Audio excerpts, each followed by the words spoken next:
Keeping up with today's fast-paced world can be difficult. Accelerate your life with iFiber Communications high-speed internet. Surf, stream, and game like never before. Give us a call at 509-754-2600 and find out more at ifiber.tv. Washington residents may soon see prescribed fire return to places where it hasn't been seen in some time, on lands owned and managed by the State Department of Natural Resources. Prescribed fire has always been there, and it's always been considered a very effective management tool. Its use was primarily only limited due to the human perception or the impacts of regulation or the idea of the safety aspect of it from the standpoint of putting potentially communities at risk.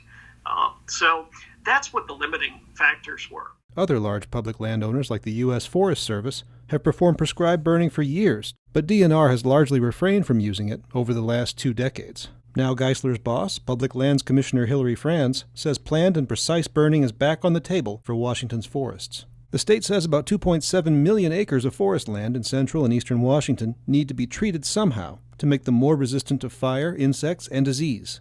DNR wants prescribed burning to be employed in those acres alongside mechanical thinning in the next 20 years. We're planning a couple of thousand acres of prescribed burning over the next couple of years. We're gradually ramping up our capacity to do so.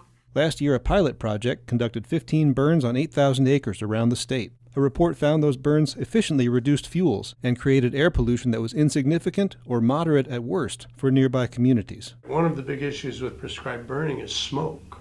And so, this question of how do you want your smoke? Do you want it a little bit at a time when people are prescribed burning, or do you want like we had last summer? Heaven forbid. We had some of the worst air quality in the world. DNR biologist Ken Bevis works with private landowners who own anywhere from 5 to 2,000 acres of forest land.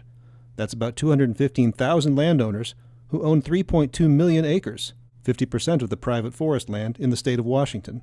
Those landowners could also make use of prescribed fire, although it requires lots of expensive safety steps. You would need to make sure that you had secure boundaries, roads, fire lines, hoses, a crew standing there before you torched it off.